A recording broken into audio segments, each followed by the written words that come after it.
कृष्ण अध्यायं 15 पुरुषोत्तमयोगं श्रीभगवानुवाच ऊर्ध्वमूलम् अदाशागम् अश्वत्थं प्रागुरव्ययं सन्तांसि यस्य पर्णानि यस्दं वेद स वेदवीद பக்தி யோகத்தில் முக்கியத்துவத்தை விளக்கிய பிறகு வேதங்களை பற்றி என்ன சொல்கிறாங்கன்னு ஒருவர் கேள்வி கேட்கலாம். வேதம் கல்வியின் நோக்கம் கிருஷ்ணரை புரிந்து கொள்வதுன்னு இந்த அத்தியாயத்தில் விளக்கப்படுது. அதனால தான் கிருஷ்ண உணர்வில் பக்தி தொண்டில் ஈடுபட்டிருக்கிறவங்க ஏற்கனவே வேதங்களை பற்றி தெரிஞ்சவங்களா இருப்பாங்க. இந்த ஜட உலகின் பிணைப்புகள் ஒரு அரச மரத்திற்கு இங்கே ஒப்பிடப்படுது. ஜட உலகோட பிணைப்புன்னா நம்மளோட இந்த உடல் பலநோக்கு இந்த ஒரு அரச மரம் ஈக்குவலாக ஒப்பிட சொல்லியிருக்காங்க. இந்த பலநோக்கு செயல்களில் ஈடுபட்டிருக்கிறவங்க பொறுத்தவரை அரச மரத்திற்கு முடிவுங்கிறது இல்லை. அவங்க ஒரு கிளையிலேருந்து மற்ற கிளைகளுக்கும் அதிலிருந்து வேறொன்றுக்கும் ஒரு திரிந்து கொண்டுட்டு தான் இருப்பாங்க. ஜட உலகம் என்னும் இந்த மரம் முடிவே இல்லாதது. இந்த மரத்திடம் பற்றுதல் கொண்டவங்களுக்கு முக்தி பெற வாய்ப்பே இல்லை. ஒருத்தர் உயர்வதற்கான வேத மந்திரம் இந்த மரத்தின் இலைகள்னு சொல்லப்படுது. இதன் வேர்கள் மேல் நோக்கி வளருது. ஏன்னா இந்த உலகத்தின ரொம்ப உயர்ந்த கிரகமான பிரம்மா வசிக்கும் இடத்திலிருந்து அது தொடங்குது. மாயையின் இந்த அழிவற்ற மரத்தை ஒருவர் புரிந்து கொண்டாங்கன்னா அதிலிருந்து அவங்க வெளியேற முடியும். இந்த பந்தத்திலிருந்து விடுபடுவதற்கான வழிமுறையினை புரிந்து கொள்வது ரொம்ப அவசியம். இதுக்கு முந்தைய அத்தியாயங்களில் பௌதீக பந்தத்திலிருந்து வெளியேறுவதற்கான பல வழிமுறைகள் விளக்கமாக கொடுத்துருந்தாங்க. மேலும் இந்த பரமபுருஷருக்கான பக்தி தொண்டை ரொம்ப சிறந்த வழி என்பதையும் 13வது அத்தியாயம் வரை நம்ம பார்த்தோம். பக்தி தொண்டின் அடிப்படை கொள்கை ஜட செயல்களில் பற்றில்லாமல் இருப்பது தான்.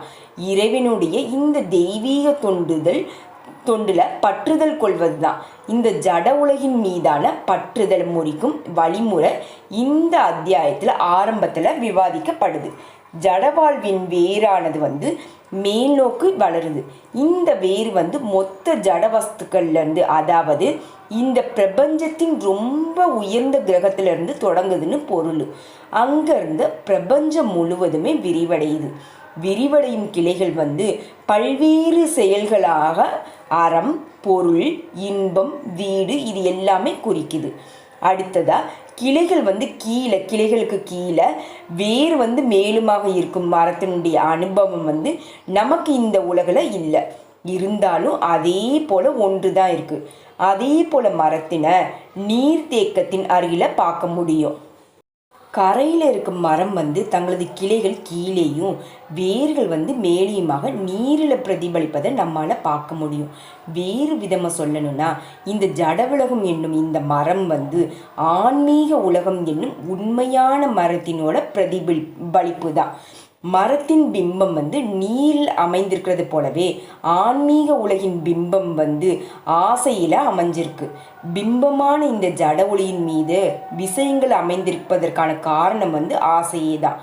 இந்த ஜட வாழ்விலிருந்து வெளியேற விரும்புவங்க ஆய்வறிவின் மூலமாக இந்த மரத்தை தெளிவாக புரிந்து கொள்வது தான் ரொம்பவும் அவசியம்.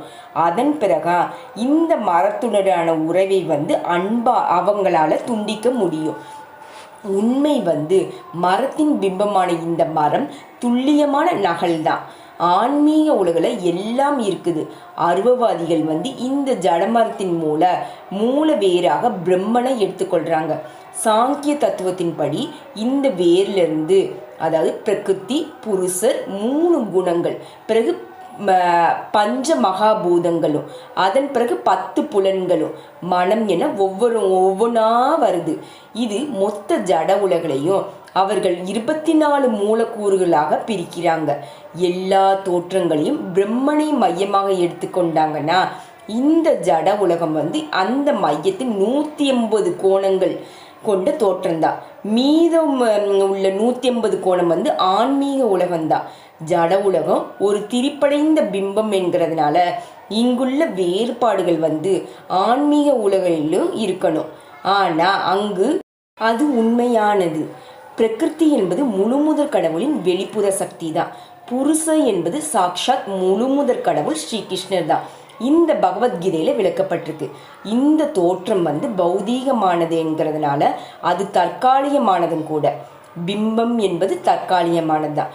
ஏன்னா அது சில சமயங்களில் காணப்படுது, சில சமயங்களில் காணப்படுறது இல்லை.